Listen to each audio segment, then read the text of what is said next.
c'est une prouesse pour vous et vous étiez donc candidat à l'élection présidentielle, proclamé candidat du Frexit. Donc aujourd'hui, votre parti revendique pratiquement 30 000 adhérents, il me semble, selon votre compteur, et de très nombreux militants hyperactifs, on va en parler sur les réseaux sociaux. Donc je laisse C'est justement là-dessus portera notre première question, Constantino. À Critique de la raison de peine, on a eu beaucoup de demandes de vous inviter, etc.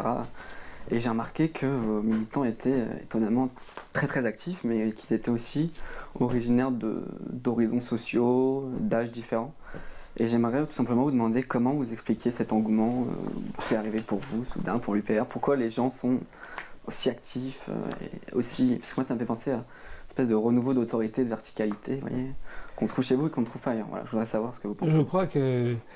Je crois que l'UPR, c'est un peu ce que... Vous savez ce que Malraux disait en parlant du mouvement gaulliste dans les années 60, c'était le métro à 6h du soir. C'est-à-dire ensemble de la population française. Et pourquoi ça? Parce qu'en fait, c'est un mouvement que j'ai créé... vous savez, j'ai jamais eu envie de créer un parti politique. Moi, quand j'ai préparé l'ENA, c'était je voulais sortir au Quai d'Orsay pour devenir un jour ambassadeur au Japon. C'était mon rêve, j'avais fait mon service national au Japon. Et si j'ai créé un parti politique, c'est parce que j'ai découvert, en allant dans les allées du pouvoir, que notre pays allait dans le mur. Que nous étions dirigés par des dirigeants politiques. Je ne les appelle pas des responsables, parce que, étymologiquement, un responsable, c'est quelqu'un qui a une réponse aux questions qu'on leur pose. Ce sont des gens qui n'ont pas de réponse et qui se laissent aller. Donc j'ai créé un mouvement politique un petit peu, je ne sais pas, presque par désespoir, en me disant au moins j'aurais fait quelque chose dans ma vie, c'est que j'aurais au moins témoigné qu'il y a quelqu'un qui n'a pas voulu laisser cela se dérouler. Et ce parti politique, je l'ai voulu fonder sur une charte que j'ai rédigée, parce que j'avais suffisamment vu autour de moi ce que c'était à la fois l'opposition, les alter-européistes, comme je les appelle, les européistes, et aussi les souverainistes de pacotille, qui ne veulent pas ce qu'ils savent et qui ne savent pas ce qu'ils veulent. Et donc je me suis dit, je vais créer un parti politique qui va mettre les pieds dans le plat et qui va proposer de sortir de l'Union européenne, de l'euro et de l'OTAN, puisque finalement, l'Union européenne, ça n'est jamais qu'une idée politique comme une autre. Et donc dans une démocratie, normalement, toute idée politique doit pouvoir être combattue. Or j'ai découvert que de l'extrême droite à l'extrême gauche, tout le monde était pour la construction européenne, dans son principe, et tout le monde était contre la façon dont on constatait que ça se déroulait. Et c'était toujours à améliorer.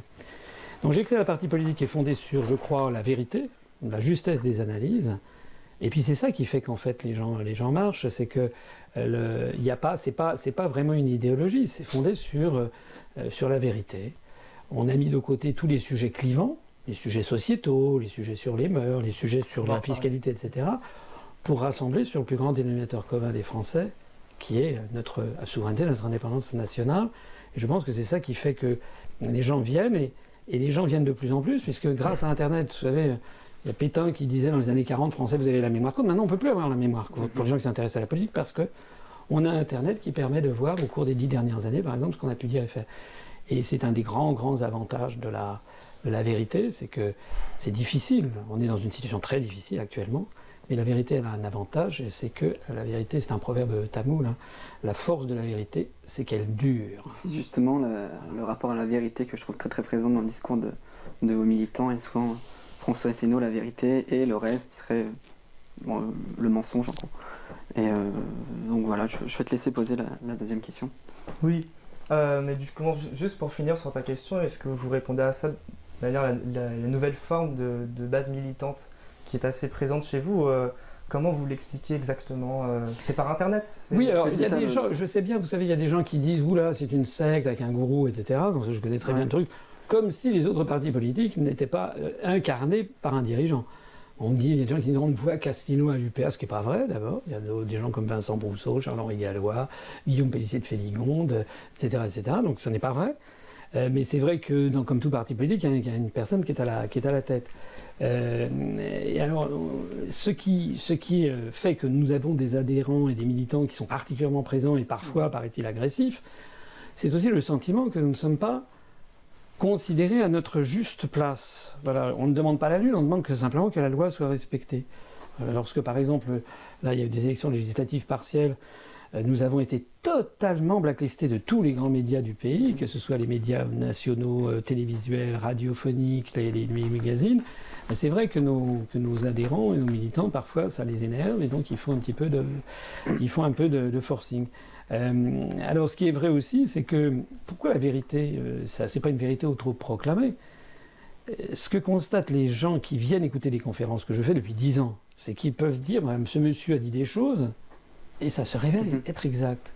Donc ce qui fait la force de notre mouvement, et c'est pas moi qui le dis, c'est parce que tout le monde proclame c'est que les événements sont confirmés par les analyses. Et ça dans de très nombreux domaines. J'avais notamment à France 2, le dernier jour avant la fin de la campagne pour les premiers tours, vous savez, là où j'avais présenté un rameau d'olivier, j'avais montré les gopés que j'avais déchirés, j'avais dit voilà ce qui va se passer. Et il y a une petite vidéo qui circule depuis quelques temps où un militant a repris un truc de 3 minutes, où tout ce que j'ai dit est en train de se confirmer. C'est pas que je suis un devin, c'est simplement que j'ai lu les grandes orientations des politiques économiques de la Commission européenne, c'est tout.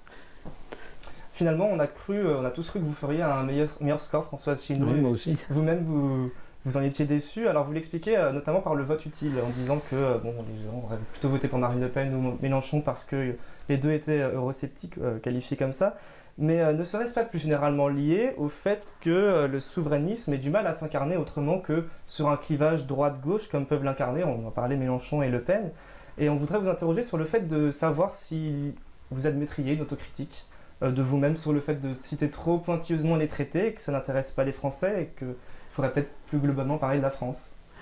Alors, je ne dis pas que j'ai été impeccable sur la communication, je n'en suis pas certain. Moi, je ne vais pas sur les cours d'Adméo, etc. Bon. Je connais quand même des journalistes et des responsables politiques, y compris assez haut placés, qui m'ont dit comme ça sous le sceau du secret, vous avez fait une campagne formidable. Moi, j'ai semé des cailloux je suis comme le petit pousset, j'ai semé des cailloux pour la prochaine fois. Je me doutais bien que je ne serais pas élu, puisque je n'avais pas, moi, les grandes orgues pro-Macron. Macron avait été orchestré depuis 2 ans pour être élu. Donc, ce que j'ai fait, c'est que j'ai semé des petites graines, et ça a beaucoup frappé les Français. Dans la rue, quand je suis abordé, il y a des gens qui disent « Ah oui, c'est le monsieur qui connaissait tous les traités, c'est le monsieur qui connaissait ci, c'est le monsieur qui connaissait ça. Vous aviez raison. » Vous avez fait une image. Voilà, il y a une image de, je pense, enfin, excusez-moi, ça fait un petit peu immodeste, mais de compétence, de quelqu'un qui est solide et fiable. Voilà. Or, dans cet univers, vous savez, c'est un autre proverbe, proverbe chinois fréquent, que je cite fréquemment, plus exactement. Lorsqu'un pays est en proie au chaos, c'est alors qu'apparaissent des responsables intègres. Donc l'idée d'avoir mis dans la tête des gens qui m'ont vu que j'étais quelqu'un d'intègre, d'honnête et de compétent, je pense que c'est une idée fructueuse. Alors c'est vrai, bien sûr, que j'ai peut-être surestimé la capacité de mes compatriotes à s'intéresser à la politique. Il y a d'ailleurs quelque chose qui est assez cruel. Lors de l'université d'automne que nous avons tenue en novembre, il y a une tombola toujours le soir, le samedi soir, et c'est moi qui prépare les lots, et j'avais donc trouvé des lots sur Internet il y avait les professions de foi de Charles de Gaulle pour l'élection présidentielle de 65, de François Mitterrand pour 65, comment s'appelait-il, Tixier-Vignancourt, etc. Et quand vous lisiez ça, et que vous comparez aux professions de foi d'aujourd'hui, excusez-moi, c'est incroyable la dégradation, la dégringolade du niveau de réflexion, parce que c'était quand même des choses qui avaient été envoyées à tous les millions de Français. Il n'y avait qu'une profession de foi qui ressemblait beaucoup à ce qu'on trouve aujourd'hui, c'était celle de Jean Le Canuet, avec des slogans, des trucs très très simples, un grand sourire. Voilà. Oui, c'était En Marche, c'était exactement la même chose. Donc, moi, j'ai tablé sur l'intelligence des Français. Il y a des gens qui me disent, oui, vous avez eu tort, il aurait fallu jouer plus sur le cerveau reptilien ou autre. Écoutez, nous verrons bien. Ce qui est certain, en tout cas, c'est que les gens qui font des critiques oublient toujours quelque chose de fondamental. C'est qu'il y a une martingale qui a été prouvée, qui n'est pas parfaite, heureusement, mais qui a quand même une forte corrélation entre le nombre d'heures passées dans les médias et les résultats dans les urnes. Parce que bon, moi j'ai eu même pas 1% du temps de parole pendant la période dite d'équité, d'après les calculs du CSA, alors que Macron, pendant la seule période dite d'équité, a eu 30% du temps de parole. Donc voilà, la messe est dite. Très bien, merci. Et justement, je voulais vous poser une question. Vous parliez des autres candidats, de l'avenir, du souverainisme, etc. Je voudrais vous demander comment est-ce que vous envisagez à l'avenir, pour le camp souverainiste, qu'on appelle les républicains des deux rives, etc., un ralliement. Parce que j'imagine que l'UPR constitue un certain bloc politique, mais vous ne pensez pas arriver au pouvoir simplement avec l'UPR. Quand vous pensez, je sais pas, aux prochaines élections, aux prochaines échéances, vous pensez peut-être à des ralliements avec d'autres partis, alors, etc. D'abord, moi, si j'ai créé l'UPR, et si j'ai créé la charte, comme je le disais tout à l'heure, et si cette charte est extrêmement précise, c'est parce que je n'ai que trop vu, si vous voulez, l'espèce de blougi-blouga qui fait qu'au bout du compte, oui, vous êtes finalement, c'est des détails, c'est des querelles d'ego, vous êtes tous d'accord. Non. On n'est absolument pas d'accord, ni avec Mme Le Pen, ni avec M. Dupont-Aignan, ni avec M. Mélenchon. Parce que ces personnes-là, ça fait des années que je le dis, et j'ai raison de le dire, c'est la vérité, d'ailleurs ça a été vérifié par les dernières déclarations depuis quelques semaines au Front National, ne veulent pas sortir de l'Union européenne. Ils n'ont jamais dit qu'ils le voulaient. Alors je sais bien que vous allez me dire, oui, c'est une raison tactique, vous êtes trop... Non. Parce que, d'abord, l'expérience britannique a montré qu'un peuple peut voter en faveur de la sortie de l'Union européenne. Si les Britanniques l'ont fait, je ne vois pas pourquoi les Français seraient incapables de le faire. Deuxièmement, est-ce que vous imaginez la difficulté que ça représente actuellement, même au Royaume-Uni, où les forces considérables menées par l'oligarchie économique, financière, essayent de faire capoter le projet de Brexit? Est-ce que vous imaginez quelqu'un qui se serait fait élire en France sur le projet de réformer l'Union européenne et qui dirait, en fait, non, finalement, je vais en sortir. Il n'aurait aucune légitimité pour cela. Donc ça serait un objet de scandale, et puis vous imaginez la presse qui serait derrière. C'est la raison pour laquelle il faut effectivement insister là-dessus. Par ailleurs, les questions que vous me posez, alors c'est vrai que vous êtes étudiant dans un institut d'études politiques, si vous me le permettez, elles ont un côté un peu politicien, c'est-à-dire des combinaisons d'appareils.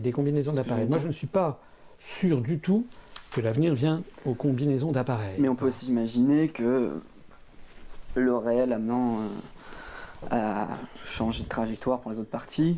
On voit par exemple pour la France Insoumise aujourd'hui dit qu'ils veulent sortir des traités. Je ne sais pas trop ce que ça veut dire, mais ils le disent. On voit que le FN c'est terminé. D'ailleurs, il faudrait que ce parti peut-être sorte du champ politique actuel pour qu'il se passe quelque chose. Mais en tout cas, on voit qu'il y a des choses qui se passent. Il y a Florent Philippot qui a monté les Patriotes. Il y a encore Dupont-Aignan. Et vous êtes quand même obligé d'envisager peut-être que leurs électeurs se rapprochent de vous, ou en tout cas que vous finissiez par se rapprocher d'eux, notamment Florent Philippot. Donc, à ce titre, je voulais vous demander si vraiment vous comptiez rester sur cette ligne UPR ou rien, ou peut-être un jour dire pourquoi pas si ces partis sont amenés à changer de ligne, leur tendre la main. On n'a jamais dit UPR ou rien. J'ai dit depuis des années que nous étions ouverts à des alliances. D'ailleurs, l'UPR en elle-même est une alliance, puisque des partis politiques peuvent adhérer à l'UPR, c'est prévu dans nos statuts, et on a mis de côté tout ce qui nous divisait. C'est pour ça qu'il y a des Français qui viennent de tous les horizons. On a des Français qui viennent de droite, des Français qui viennent de gauche. Donc l'idée, par exemple, de faire une alliance avec un mouvement qui serait marqué très à droite est quasiment impossible de par nos statuts et de par notre charte, puisqu'on aurait immédiatement nos adhérents venus de la gauche qui sont majoritaires qui claqueraient la porte, et réciproquement. Donc on a voulu reconstituer le Conseil national de la résistance. Et on a toujours dit que les gens étaient les bienvenus, à condition qu'il n'y ait aucune ambiguïté, ni diachronique, ni synchronique. C'est-à-dire, synchronique, c'est parce que vous savez, il y a des partis qui, au même moment, font venir des lieutenants. Donc l'un va dire noir, l'autre va dire blanc, le troisième va dire gris, le quatrième bleu, le cinquième rouge, etc. Vous doutez, on ne sait plus finalement quelle est la ligne du parti. Et puis diachronique, c'est-à-dire au cours du temps. Des gens qui varient constamment dans les déclarations. Donc nous, on dit aucune ambiguïté, ni diachronique, ni synchronique, sur la sortie de l'Union européenne par l'article 50. Il n'y a pas 50 solutions, d'ailleurs, c'est ce que font les Britanniques. La sortie de l'euro et la sortie de l'OTAN par l'article 13 du traité de l'Atlantique Nord. Ben, quand on dit ça, déjà, il n'y a plus personne. Il n'y a plus personne. Même Philippot ne veut pas sortir de l'autre, il propose la sortie du commandement militaire intégré. Donc déjà, il n'y a plus personne. On ne demande pas la lune. On dit simplement, on dit simplement, voilà ce que nous proposons. C'est quand même la moindre des choses. C'est exactement, si vous voulez, comme si des gens avaient dit à De Gaulle en 44, 43-44, bon, alors finalement, ce qui vous sépare de Giraud ou de je sais pas quoi, ou de Laval, allez, en gros, allez, vous êtes tous les Américains, bon, non, il y a, comme le disait De Gaulle dans son discours du 10 juin 42 à l'Albert Hall pour fêter le 2e anniversaire, il avait dit, nous sommes trop faibles pour pouvoir transiger. Et voilà. Que serait devenue, disait-il, la patrie si Jeanne d'Arc, si Danton, si Clémenceau avaient voulu transiger? À partir du moment où les gens sont d'accord sur la sortie de l'Union européenne, de l'euro, de l'OTAN, plus un programme quand même de justice sociale, et puis un programme de non-manipulation de l'opinion publique, ils sont les bienvenus à l'UPR. Et le problème que vous voyez bien, M. Mélenchon, tout le monde, il faut vraiment être... Bon, il y a deux catégories de personnes. Il y a les gens qui ne s'intéressent pas à la politique, donc qui se font manipuler. Mais les gens qui s'intéressent vraiment à la politique et regardent ça, tout le monde a quand même compris que M. Mélenchon se moque du monde, avec son plan A, son plan B. Pourquoi ne dit-il pas les choses clairement? Parce qu'il ne propose pas, il ne veut pas proposer la sortie de l'Union européenne. C'est exactement ce qui se passe avec Tsipras. On apprend aujourd'hui, c'est un truc rigolo, je ne sais pas si vous avez vu, que le parti de gauche propose l'exclusion de Syriza. Bon, c'est quand même très drôle. Bon, l'exclusion de Syriza et de Tsipras. Vous savez, moi j'ai dit, lorsque Tsipras qui était quand même bras dessus, bras dessous avec Mélenchon et avec Iglesias, le type de Podemos, c'est pareil. Hein. Le Movimento Cinque Stelle, le truc de Beppe Grillo, c'est la même chose aussi. Hein. Ce sont des partis leurs. Donc, on voyait, il y a encore 2 ans, à Paris, on voyait Mélenchon avec Tsipras, bras dessus, bras dessous. Et puis, quand Tsipras est arrivé au pouvoir, moi je sais que janvier 2016, j'avais publié un article sur notre site en disant maintenant les Grecs vont pouvoir voir comment ils se sont fait avoir. Mais figurez-vous que j'ai eu quand même pas mal de remontées d'huile de nos adhérents. Il y a quand même eu un certain nombre, plusieurs dizaines de personnes à travers toute la France qui ont dit vous exagérez, laissez-leur leur chance, vous êtes trop négatif, et ci et ça. Voilà. Qui est-ce qui avait raison? C'est encore moi. Parce que maintenant, 2 ans après, on en est que le parti de gauche demande l'exclusion. Parce que vous savez, on ne peut pas vouloir une chose et son contraire. C'est vraiment l'huile et le feu. L'eau et l'huile, c'est quelque chose c'est comme la résistance française. Si vous voulez, soit vous étiez collabo avec les nazis, soit vous n'étiez pas. Mais il n'y a pas un entre-deux. Hein. Voilà. On va continuer juste un peu. Je vous en prie. Dans votre schéma de pensée, François Asselineau, si demain vous êtes président, ou en 2022 du coup, vous sortez de l'Union européenne et vous rendez la France souveraine, c'est votre projet, mais sans vous prononcer sur ce que vous appelez, vous l'avez rappelé tout à l'heure, des sujets clivants, comme le mariage pour tous, l'euthanasie, etc. Et vous soumettriez tous ces sujets à référendum.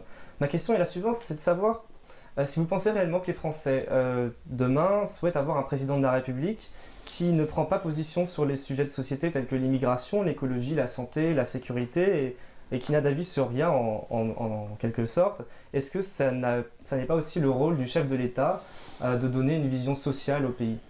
Alors je trouve que c'est une critique que j'ai déjà entendue, mais que je trouve quand même particulièrement de mauvaise foi, puisque j'ai fait un programme qui dure 5 heures. Bon, allez le voir, d'ailleurs le programme que j'avais présenté en 2011, je l'ai représenté de nouveau. Ça, c'est tout à fait inexact que de dire que le programme, ça serait seulement la sortie de l'Union européenne, de l'euro et de l'OTAN. Il y a des choses dans tous les domaines, que ce soit en matière environnementale, en matière de culture, en matière de santé, en matière d'éducation, en matière de sécurité, en matière de réforme des institutions. Donc il y a quand même simplement, les gens ne se sont peut-être pas donné le souci d'aller voir notre programme. Mais il y a quand même un programme. Ce qui est vrai, c'est qu'on a une mesure phare qui a un petit peu occulté les autres. Mais allez voir le programme, il est très étoffé. Ce qui a été beaucoup critiqué lors du débat, notamment à 11 candidats, c'était le fait que quand on vous posait une question, vous parliez toujours de l'Union européenne et que sur l'immigration, l'écologie notamment... Oui, parce que c'est peut-être d'ailleurs quelque chose que je n'ai pas bien fait passer et qui voudrait mieux faire passer. En fait, une des grandes difficultés à laquelle nous nous heurtons, c'est que une grande partie des Français ne comprennent pas la relation de cause à effet qu'il y a entre notre appartenance à l'Union européenne et la situation quotidienne. Ils ne le comprennent pas. Ils ne veulent pas s'y intéresser. Pour eux, c'est quelque chose... C'est un petit peu, vous savez, quand on parle aux gens, quand on dit, tiens, il y a je ne sais pas, un ministre qui a dépensé 15 000 euros en frais de cigares, ça fait un scandale. Mais s'il a dépensé 15 milliards d'euros de façon démentielle, personne n'en parle. C'est un petit peu la même chose. C'est la différence entre le micro et le macro. Donc effectivement... La grande difficulté que l'on a, c'est que des gens se sont demandé, mais finalement, pourquoi je faisais une fixette sur l'Union européenne ? Parce que les Français n'ont pas compris ce que c'est. Enfin, du moins, les gens qui n'ont pas vu mes analyses. En fait, c'est un petit peu comme si quelqu'un avait dit à De Gaulle en 1940, mais pourquoi il nous parle toujours de chasser les Allemands ? Il y a quand même des choses beaucoup plus importantes, c'est la réforme des chantiers des bassins des houillères de Lorraine, c'est la propreté dans les rues de Marseille. Voilà, c'est exactement la même chose. Sauf qu'en 1941, 42, 43, tous les Français savaient qu'on était en guerre. Alors qu'aujourd'hui, sauf ceux qui ont lu le dernier Mitterrand avec Benamou, où Mitterrand dit la France est en guerre, les Français ne le savent pas. Les Français, si vous leur dites la France est en guerre, il a fumé la moquette. Donc effectivement, c'est la difficulté, c'est de faire passer du général au particulier, de montrer l'importance de l'Union européenne sur le reste. Mais encore une fois, allez voir mon programme, il y a beaucoup de choses. Alors c'est vrai qu'il y a quand même des sujets clivants que nous avons évités, effectivement. Mariage pour tous, par exemple, mais aussi, par exemple, les sujets comme la fiscalité ou autres. Je n'ai pas du tout botté en touche sur tous les sujets avec le référendum. Je propose en revanche dans les réformes constitutionnelles qu'il y ait la possibilité d'avoir un référendum d'initiative populaire, enfin. Voilà. Mais vous comprenez bien qu'il y a un risque majeur. Hein, je compare très souvent, et je vous prie de m'en excuser parce que ça fait un petit peu rengaine et un peu immodeste, mais je compare la situation à celle de 1943-44. Est-ce que vous imaginez quelqu'un qui serait allé voir De Gaulle le 19 juin 40, le lendemain du discours du 10 juin, et qui aurait dit, écoutez mon général, je veux bien, je vous comprends, je rallie la résistance, mais avant de rallier la résistance, dites-moi ce que vous pensez du mariage gay. Bon. Alors je fais un anachronisme, bien sûr. Enfin, vous imaginez, on leur a foutu à la porte. Le problème, c'est qu'il y a une hiérarchie de priorités et un discernement à avoir que, malheureusement, qui n'est pas évident à avoir. J'avoue, je l'ai dit dans le dernier entretien d'actualité, que je suis un peu décontenancé de constater que nous avons des compatriotes qui sont prêts à se marcher dessus, à se battre, etc., pour avoir un pot de Nutella à 1,50 € au lieu de 4,50 €. Mais quand on leur dit votre niveau de vie est en train d'être détruit, le patrimoine public est en train d'être vendu à l'encan à des fonds d'investissement internationaux, tout ce qui a fait la richesse de la France est en train d'être bradé, ça, son rayonnement, etc. Et l'unité nationale même, puisque j'ai été le seul candidat aussi à en parler de l'unité nationale lors du débat. Quand vous dites ça, vous avez des gens qui vous regardent comme si vous leur parliez de Sirius et qui ne comprennent pas ce qui se passe. Mais justement, en tant qu'étudiant, membre d'une association souverainiste, comme on l'a dit, Critique de la raison pleine, on serait plutôt d'accord avec vous, en fait, ce que vous dites sur la priorité à la souveraineté, sur le fait que la France est en guerre, une guerre économique, immatérielle, etc. On est tous à peu près d'accord quand j'en raisonne avec mes camarades, mais là où on mettrait plus le curseur, où on porterait peut-être une critique, c'est qu'au fond, on a l'impression que la bataille est plutôt aujourd'hui sémantique, qu'on s'adresse, d'ailleurs on l'a vu avec Macron, par slogan, c'est la politique postmoderne, Macron l'a très bien démontré. Et j'ai l'impression que parler des traités, nous on a compris que c'était fondamental, voilà, mais que les Français ne comprennent pas la substance de ce que ça implique. Et je ne comprends pas pourquoi vous parlez pas plutôt des grands mantras, des grands slogans de l'Union Européenne, par exemple l'Europe c'est la paix, je sais que vous en parlez un peu, mais pourquoi pas parler plus simplement aux Français, leur dire regardez l'Europe c'est pas la paix, quelques phrases, plutôt que d'invoquer des traités qui, on est d'accord, moi je suis d'accord avec vous là-dessus, sont fondamentaux. Peut-être j'ai un petit peu trop insisté sur ça, mais bon, c'est aussi une image que j'ai voulu me donner. Vous reconnaîtrez quand même que les conférences que j'ai faites, qui sont sans équivalente sur la sphère Internet, ils traitent tous ces problèmes. Je le reconnais. Donc voilà, ils traitent justement de tous ces problèmes. Mais la difficulté à laquelle on est confronté, c'est que le premier parti de France, c'est les abstentionnistes. Et vous avez vu, 80% d'abstention dans le Val d'Oise. Bon, c'était une partielle, mais ça veut dire que moi, je vois beaucoup de gens, de plus en plus de gens, qui me disent, de toute façon, politique, on ne veut plus entendre parler. Et si je viens dire, en disant, avec moi, il n'y aura plus de chômage, les gens, ils disent, ça va, tout le monde nous dit la même chose. Et moi, je vois des gens qui sont en rupture de société, des jeunes, des chômeurs, des ci, des ça, qui ne veulent plus écouter des responsables politiques, et quand on leur dit, mais nous, on est, ouais, mais attendez, regardez-nous, non! Ils ne veulent plus rien faire. C'est ça qui est dramatique. Donc je ne sais pas si ce serait, je ne suis pas sûr du tout que si je restais dans un flou artistique, parce que c'est un petit peu ça en fait que vous dites, c'est rester dans des grandes généralités, je ne suis pas sûr que ça rapporte. Encore une fois, je n'ai pas la science infuse. Je n'ai pas la science infuse. Nous avons, on réfléchit, on va avoir une série d'élections législatives partielles. On va tester des slogans, on va tester, ça va permettre de voir sur le terrain comment les gens réagissent. Il faut faire du contre-Macron, quoi. Oui, mais peut-être certains me disent en riant que peut-être dans un prochain entretien d'actualité, je vais avoir un chat. Ouais, c'est ça. Voilà. Puis un mug et puis... Regardez ce joli matou, comme il est mignon. Peut-être que j'aurai, j'ai pas, d'un seul coup, 2500 adhésions dans la soirée. Pensez printemps. Pensez printemps. Et c'est ça qui... Bon, en fait, c'est parce que je suis un peu un idéaliste, peut-être. C'est que j'ai horreur de prendre les gens pour des cons. Voilà. C'est quelque chose... Moi, j'ai jamais aimé qu'on me prenne pour un con. Je n'aime pas prendre les gens pour des cons. Mais si, effectivement... C'est ça qui marche, c'est un peu désolant. Hein. C'est un peu désolant. Quand vous voyez qu'à Belfort, c'est quand même les résultats des élections législatives partielles qui viennent d'avoir lieu à Belfort, c'est quand même incroyable.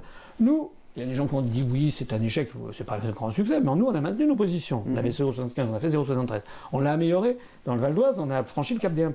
Bon. Je vois que le Front National s'est effondré, passé de 17 à 7. Le PS aussi. Le PS est à 2. Je vois que Macron, enfin En Marche, a même perdu 7.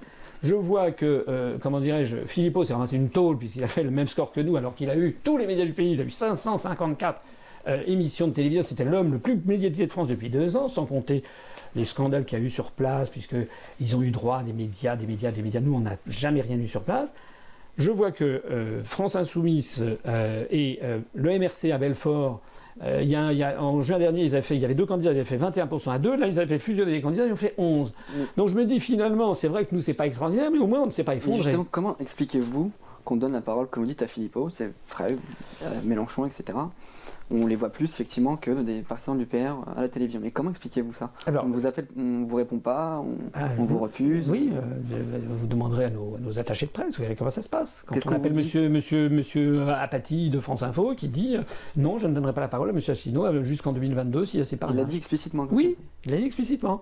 On a une équipe de télévision qui a dit à notre candidat dans le territoire de Belfort, qui est venu le voir, vous savez quoi vous, l'UPR? Ah non, on a des instructions de Paris. Elle a dit. Et quels sont les motifs? C'est quand même... Mais il faut les chercher. Et c'est la raison pour laquelle je me permets d'insister sur le fait que nous proposons de sortir de l'Union européenne, de l'euro et de l'OTAN. Et que nous sommes le seul. Alors certes, il y a des gens qui disent oui, il y a le PARDEV, le PRCF, bon, d'accord, mais ce sont des mouvements politiques qui d'ailleurs se sont créés après l'UPR et qui, voyant la bonne affaire, et aussi l'Action française. Donc il y a un certain nombre de gens maintenant qui essaient de reprendre le truc, mais le seul parti politique qui a été présent à l'élection présidentielle, c'est pas un parti, c'est un homme, mais, et aux élections législatives où a été présent, c'est nous qui avons franchi ce mur de verre de la société française.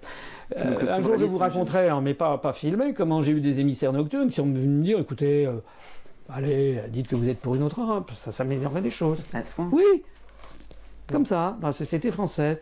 Pourquoi est-il en France cette espèce de blocage que vous ne trouvez à l'évidence pas au Royaume-Uni? Au Royaume-Uni, il y avait les partisans du Brexit. Ils ne disaient pas on va être pour Another Europe. Non, ça que les élites pas. françaises Non. encore plus... C'est d'ailleurs... Comment? Peut-être c'est un rapport aux élites françaises qui sont différentes de celles des États de Grande-Bretagne. Oui, de toute façon, je ne sais pas si j'en parlerai tout à l'heure, mais nous sommes des pays catholiques romains de tradition. J'ai fait un peu mon Emmanuel Todd au petit pied, mais pas seulement égalitaristes, je pense des pays de dogme. Italie, France, Espagne, Portugal, c'est des pays de dogme. Voilà, où le dogme, c'est les pays du nord de l'Europe sont des pays qui ont rejeté le magistère de la chaire de Saint-Pierre, comment dire, rejeté le Vatican avec le protestantisme à partir du XVIe siècle. Et les pays du nord sont beaucoup plus pragmatiques. Donc dès que vous montez dans les pays du nord, moi j'ai une belle sœur britannique, ce que je dis moi, c'est ce qu'on entend en Norvège, au Royaume-Uni, en Islande, enfin il n'y a que ça à la télé.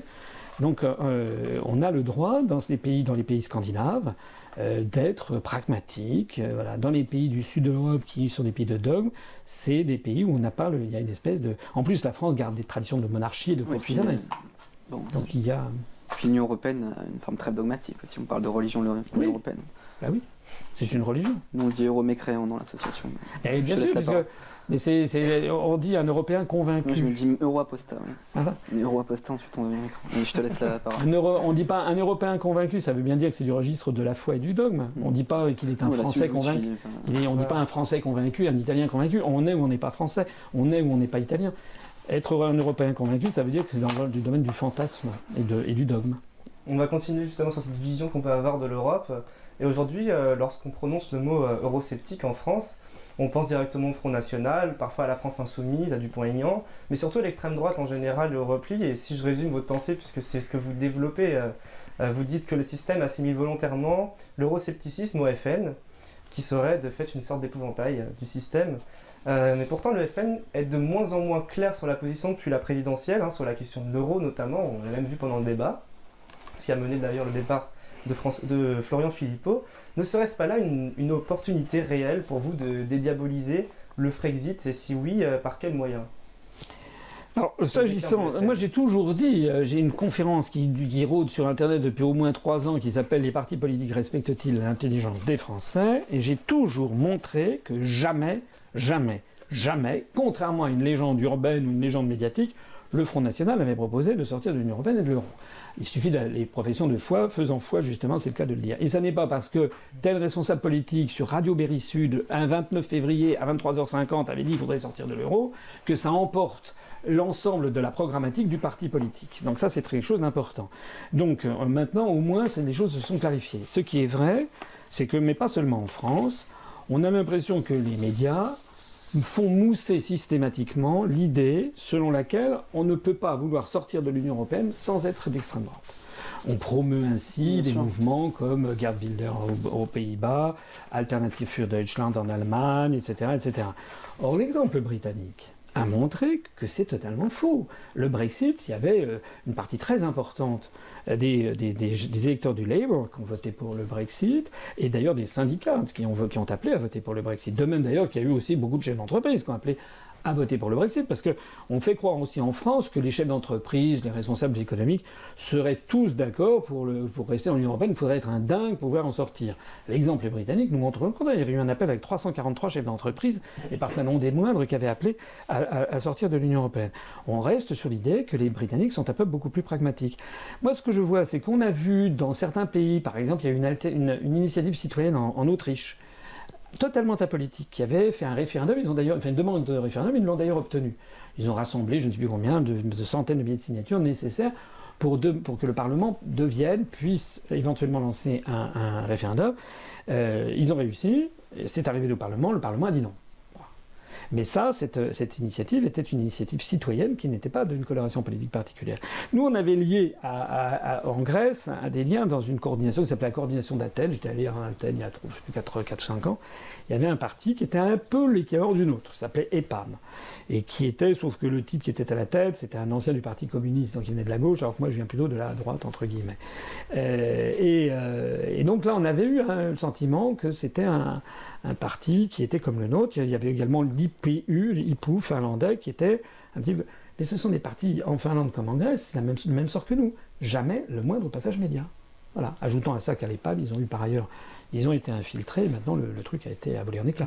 C'est-à-dire que maintenant ils ont été infiltrés par des gens qui disent non, une autre Europe, bon c'est terminé. Donc il y a un vrai souci, je pense, des responsables des médias.